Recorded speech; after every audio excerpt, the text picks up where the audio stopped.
Hello, everybody, and welcome to another episode of the Serious Sellers Podcast by Helium 10. I'm your host, Bradley Sutton, and this is the show that is our weekly buzz, where we give you a rundown of the news stories that's going on in the Amazon, Walmart, and e-commerce world. We have interviews with people in the industry you need to hear from and give you training tips of the week that will give you serious strategies for serious sellers of any level in the e-commerce world.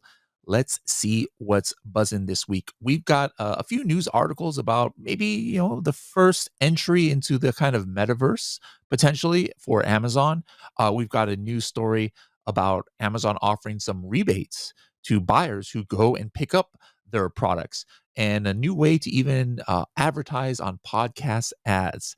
Make sure to stay on after the news, though, because I've got two training tips of the week. One is something that will help you with your barcode creation, whether you're an arbitrage seller or you're a private label seller.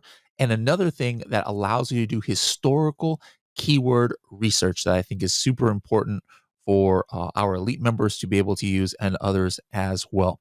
And also, we've got a clip from our AM/PM podcast of the week as well. I'm going to share with you guys. All right, let's go ahead and see what's buzzing. Now, before we get into the news articles, I just want to highlight something. In a couple of weeks, on May 24th, we're having a party at near our headquarters at Dave and Buster's in Irvine. So everybody is invited. Make sure to come on down.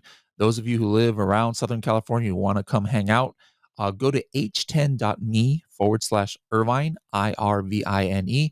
We rented out a large conference room and offering food and drinks and just to hang out. For those who don't know, we used to do that way back in the day, like 5, 6 years ago, at that exact Dave and Buster's, because that's down the street from our Helium 10 offices. So if you guys are in Southern California, tickets are free, food is free, the fun is free. Make sure to come out. It's going to be May 24th at 7 p.m., I believe.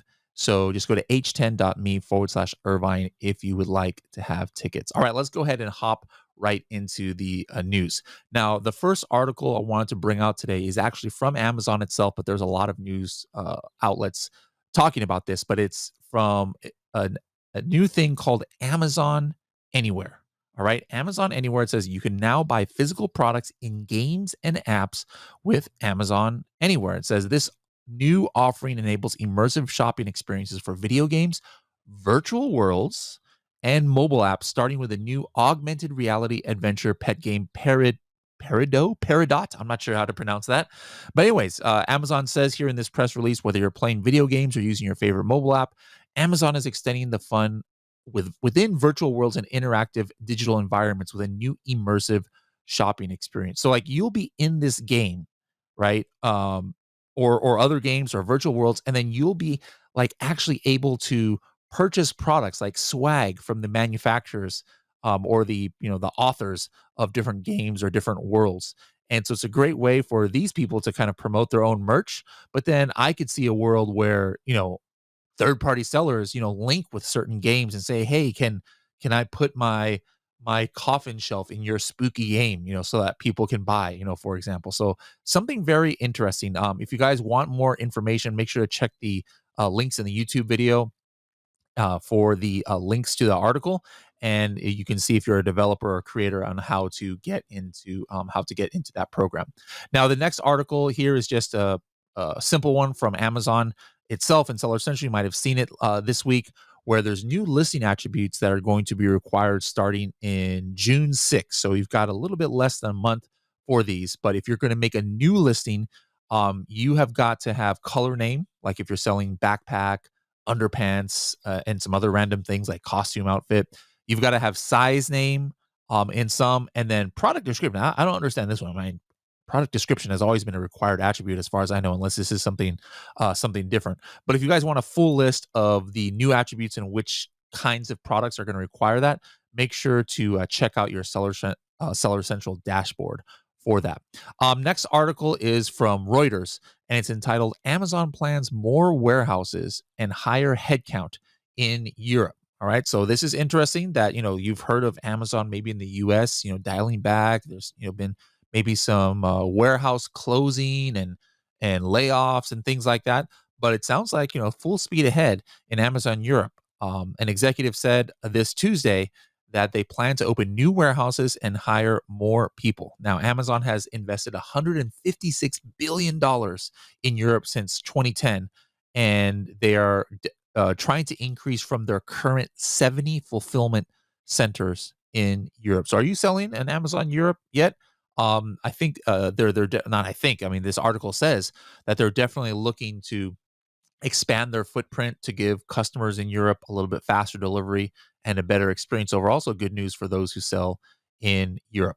Next article here is also from Reuters, and it's called Amazon offers US shoppers $10 to pick up purchases as it targets delivery costs. All right, so some customers have gotten messages this week where there's like saying, "Hey, would you like to pick up this purchase instead of having it delivered, and we'll pay you $10." All right, so Amazon says that, hey, this is not a cost cutting measure. That's kind of in contrast with what Reuters is trying to say here, but it's only applying to customers who haven't used Amazon Pickup and haven't used that service in the last 12 months. And it's basically it's $10 you can get to retrieve and order $25 or more at company pickup points at locations such as Whole Foods, Amazon Fresh, or Kohl's stores. I don't know about you guys. I have never ever pick something up. Like I don't know why anybody would. To me that defies the whole benefit of Amazon to have stuff just delivered to my door. But who knows? Maybe this could help things. Maybe there's some people who prefer to pick up things at instead of having it delivered, or they're worried about like safety or something like that. In that case, like something expensive, right? Okay, maybe instead of having it dropped off at your door, maybe you would want to pick it up. And now, guess what? You get $10 if for some customers who decide to go and do that. Last article was something released last week. I just thought it was interesting that Amazon is going to have podcast ads generally available in the UK through Amazon DSP. So if you're using Amazon DSP and you are selling in the UK, there's going to be podcast programmatic inventory now available for advertisers. All right. So who knows? Maybe there'll be a day where you can go ahead and buy in your DSP account advertising on the Serious Sellers podcast. All right, that's it for the news this week.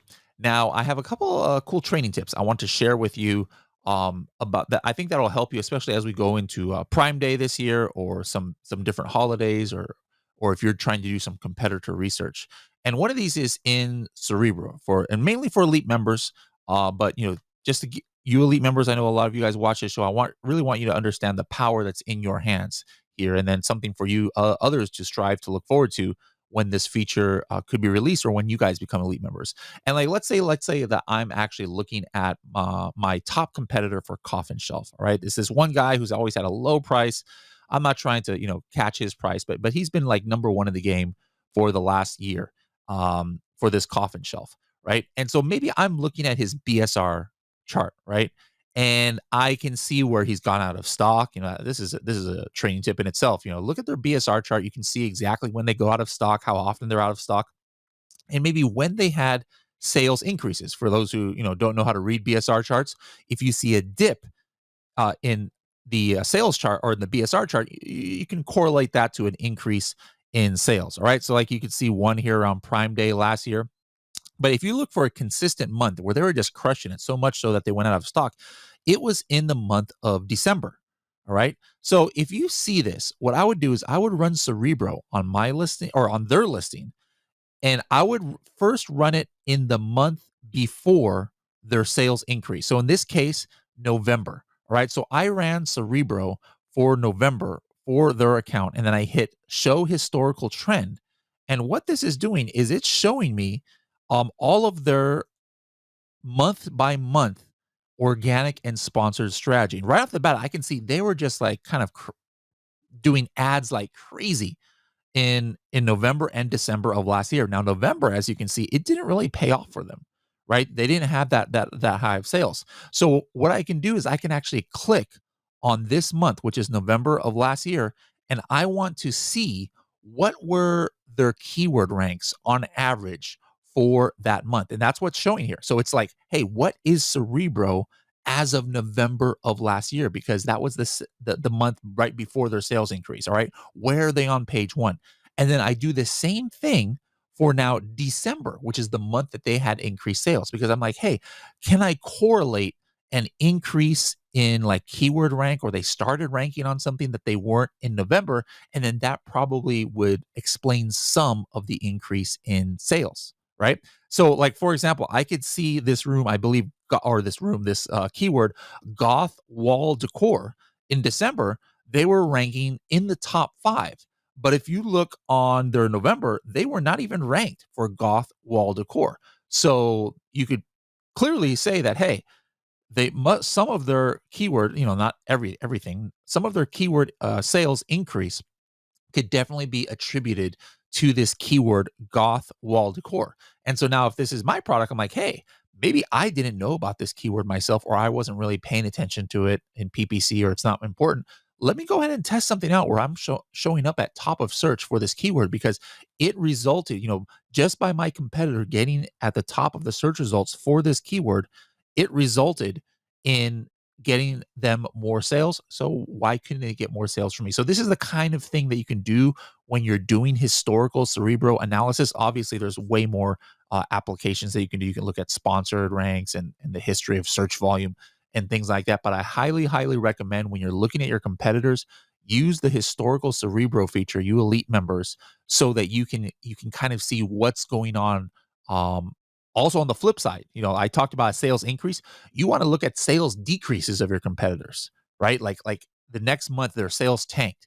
Well, I'm going to look at historical Cerebro to say, hey, where did they lose their keyword ranking?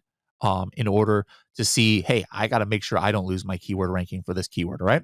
One more tip of the day, and this is in Helium 10 portals. I literally just did this last week. I was like, I bet you a lot of people don't even realize this is potential strategy. But go into Helium 10 portals, guys, and you can create your barcodes here.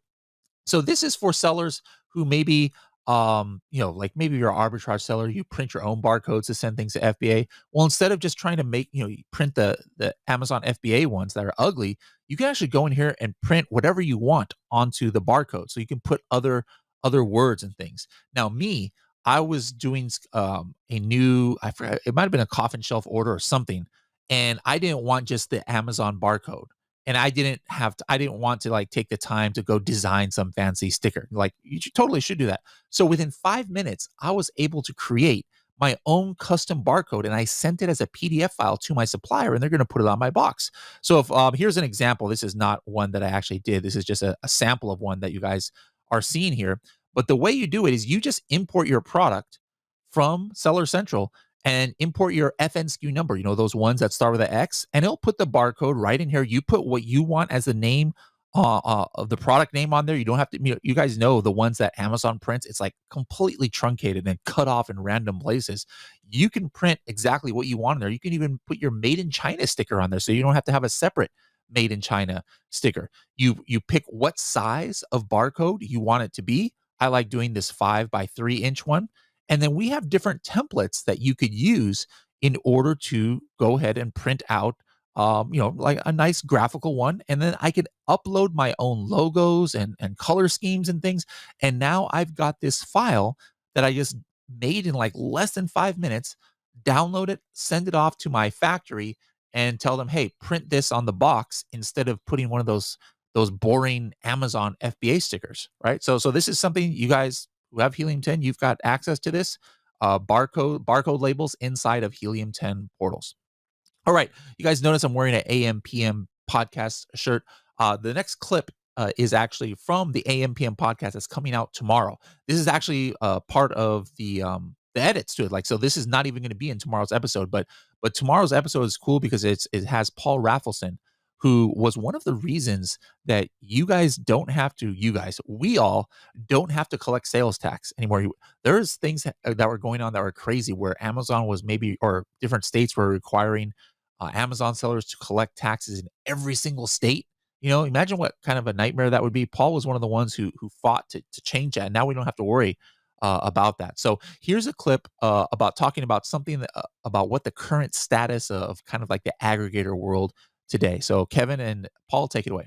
And you also are helping doing a lot of stuff in the mergers and acquisitions side of things. And you were helping, when the big aggregator push was coming, you were involved in some of that. What are you seeing along those lines now? I mean, everything has calmed down, but what are you seeing from the legal side of things? How things have changed? In 2021, we did about $250 million for our clients in exits, and that's realized cash at closing, not including any possible earnouts. That was quite a bubble. We still are doing quite a lot. I don't think we're doing quite that much in the last year and a half since then, or almost year and a half. But we are busy, so there is still a market. People are still selling their businesses. But yes, we've seen a lot of the major aggregators have stopped buying. We're seeing a lot of new aggregators hitting the market. And what I've noticed is, the multiples have calmed down. So we're not seeing these crazy, multiples that we used to see. And then I think people who are I think the people who are probably hurting the most are the people who make a lot of money, like the people whose businesses are probably doing like 2 or 3 million, where like in profit, so actually I'd probably say, 1 to 3, in that sort of 1 to 3 million range. I feel like those multiples probably are too low. I think that they're not getting, if they're going with an aggregator, I feel like those multiples have come down. So I kind of, encourage people to talk to bankers and different types of brokers to get better help sometimes, because maybe the Amazon aggregator market isn't for you. What's appealing about the Amazon aggregator is it is quick, right? An investment banking process can take months and months and months. Amazon aggregator deals tend to move quick, although not as quick as they used to. They still move much quicker than sort of traditional strategic banking type transactions or private equity. All right. Thanks a lot for that, Paul and Kevin. Don't forget that podcast is going to drop tomorrow, just on whatever you're listening to this on, whether it's on YouTube, whether it's on Spotify, Apple Podcasts. Go to AM/PM podcast and make sure to subscribe and listen to that full episode with Paul and other great episodes that Kevin has been recording. Well, guys, thank you so much for joining us this week on the Weekly Buzz. I'll see you next week to see what's buzzing.